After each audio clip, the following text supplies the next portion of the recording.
consumer protection in South Africa has collapsed under the new government from 1994. I'm sorry to say it.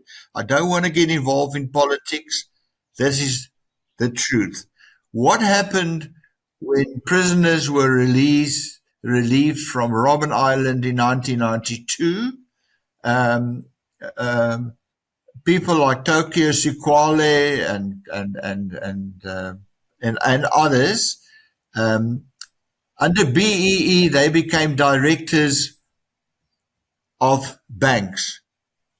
Tokyo Sikwale, Cyril Ramaphosa, etc., etc.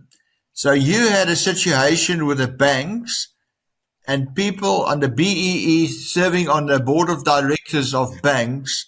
And what happened is that consumer protection collapsed. And that is why banks are overcharging people.